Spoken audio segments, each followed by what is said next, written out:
Hello. Right, this is.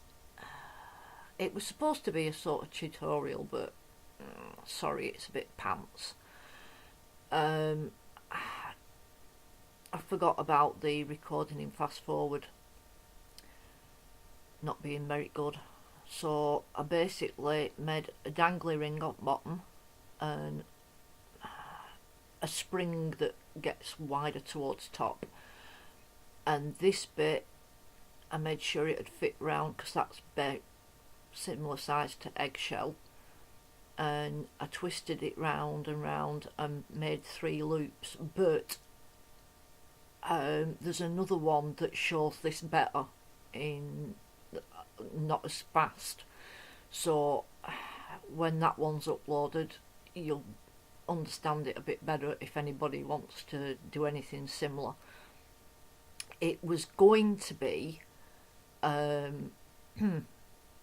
plant pot as such. Basically I'm just doing paper mache here,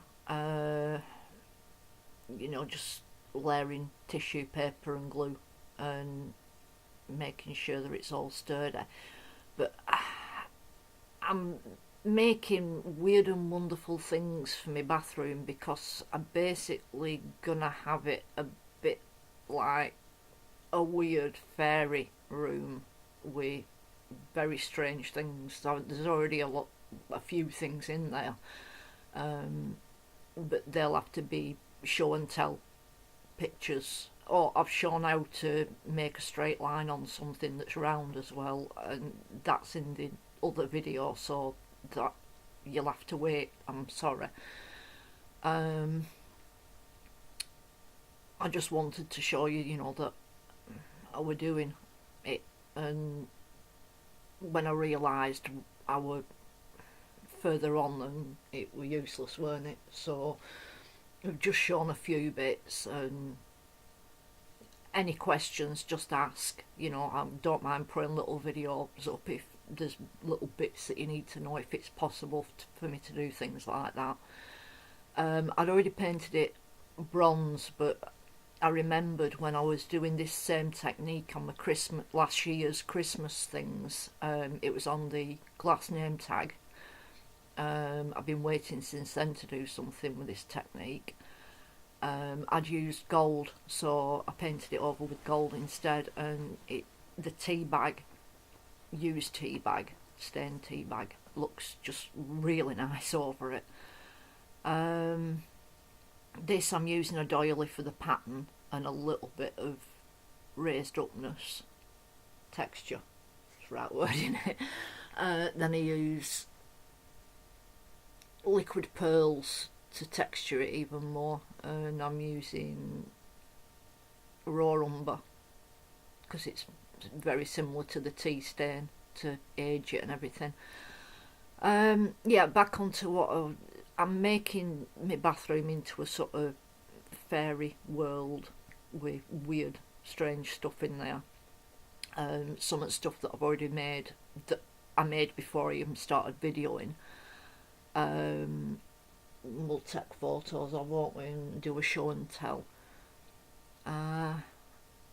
I've struggled a bit with this bit, so it might change a different colour unless we manage to get rid of that bit, because I decided I was going to paint it one way and then I decided on a different way.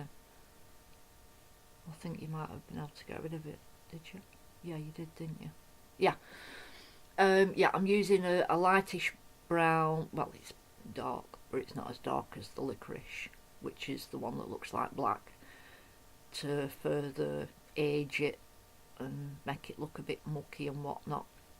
But as I was saying before I interrupted myself again, it was going to be a hanging plant pot hanger, and I got carried away with putting little things on it, and I thought, well, the plant that, any plant would just cover them up, so I just went crazy with little bits. This, I'm making the canopy, and I've drawn the shape that I want, bending my wire slowly into the right shape, checking it up against the pattern, and then I held the paper up to the light and sort of traced through it, and that's how I found half the circle as well. I fold the circle in half without actually having to cut it out. I did it a double one just to see how wide the canopy would be. Then I ended up splitting this up into two. Sorry, I can't really remember how much is actually managed to keep in the film. Right, yeah, I made quite a few of them. And here I've super glued two of my hairs together, so I've got a double thickness of hair, and I've got a straight piece of wire in the centre because I needed to make them like so it was a tube inside, and glue all these around the outside so I could remove the middle bit so it would be a tube, and holding them in place and gluing them, absolute nightmare. So I knew I'd have to go round and around and around with a thread as I kept on adding them singly. So the thinnest thing that I could find was a hair. So I used two of my head hairs. One of them fell out here and I managed to just get it back in. And then I kept twizzling the centre one to make sure that didn't stick with super glue. So it worked out great. This is a piece of plastic. It's top of a yoghurt pot. You know, the see-through covers that they put on the top so the foil doesn't get popped. You get them on cream as well. It's one of them, and I tried cutting these out and then shrinking it, but this plastic, it works great, but it shrinks in different directions, so I just decided to shrink the bit that I had left, then cut out my propellers. So that's what I ended up doing, and then I warmed them up and twisted them into the shape, you know, so the wind would catch them, so they were S-shaped. And yeah, the propeller actually works. It done it. You blow on it and it spins around. It's all sweet. Right, this is making the hub for the propeller. I basically cut out a load of circles, and then if it was a sandwich, the bit in the middle you're filling, I cut out 3 dinks out of it. So when they were all glued together, the blades would just fit up inside. You'll see what I'm on about in a minute. And then put a hole through. And what I didn't show on the brad that I put through the centre to hold it all together, I actually put a section to make it round rather than a flat piece of metal. I put a section of cotton bud stick over the top of it to make it a round bit, because it was a very tiny brad that I used. So it had like a little bit of a tube over the top of it, so that's why it spins so well.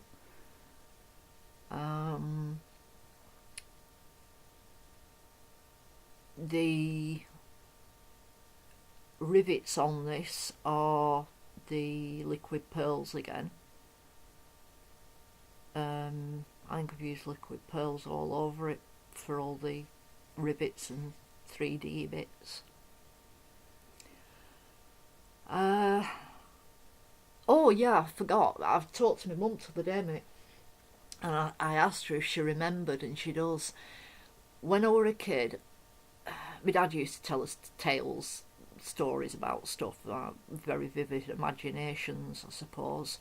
But I used to, when we had boiled eggs, I used to pop an hole through the bottom of egg, because I believe that the fairies, the good fairies that lived in your house, they like travelling, and that's how they get away from your house. They float off in eggshells. So before throwing eggshells away, I always used to pop an hole at the bottom so good fairies couldn't leave the house. There weren't even a stream near our house. I don't know what were in my head. I thought they were going down drains or something. I don't know. Anyway, I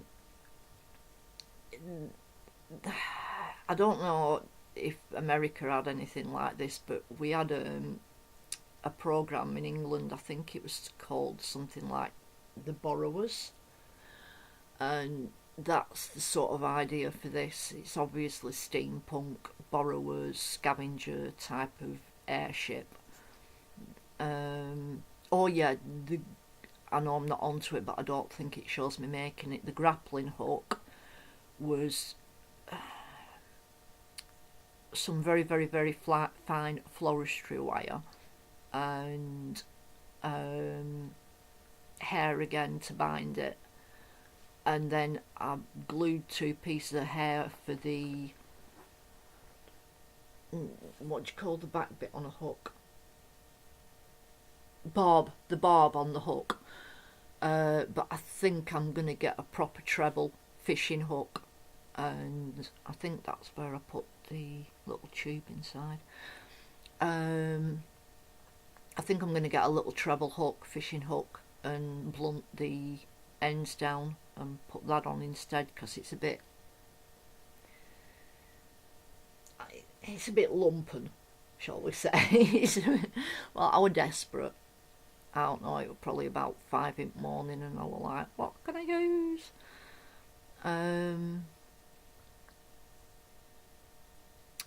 Yeah, I worked on this quite a lot in wee hours. The canopy is covered with tea bag, just tea bag. You already know that that's held together with hair and super glue. I'll put some metal rings on it. Oh yeah, the weather vane is basically just more of the same, just floristry wire.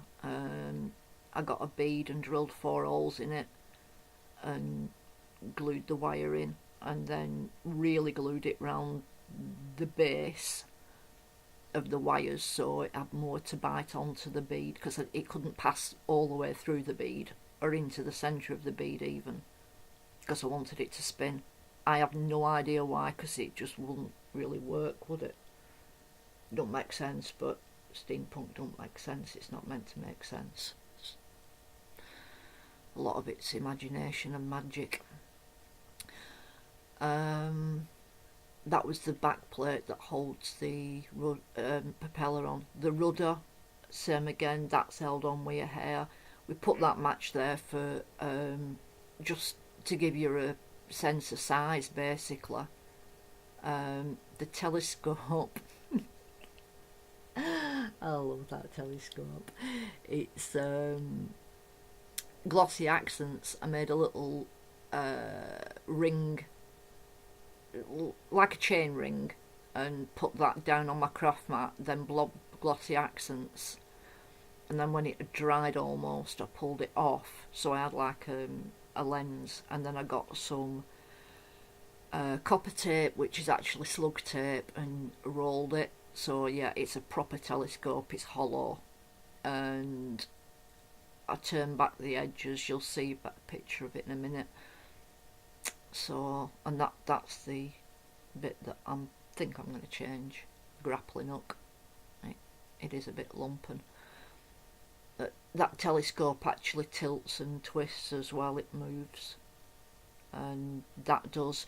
Sorry about the big thick fishing line behind it. It will when it goes up beyond something a lot thinner, but it needed to be stiff for photos. That round ball thing behind is the back of a necklace, and there's the telescope.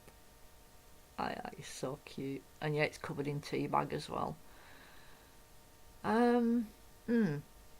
So this is first that I've shown you from my bathroom. It's going to be one of many weird and wonderful fairy type of things. If you like it, if you've got somewhere to share it, I'd be much appreciated. Give it a thumbs up, tell me what you think, tell me if you want to see any more like it, well, any more weird stuff that I'm putting in my bathroom. And that's about it really, innit? Oh, that string is half a piece of cotton. I untwangled it to give it a bit more scale. So that's about it from me. Thanks for watching. Bye.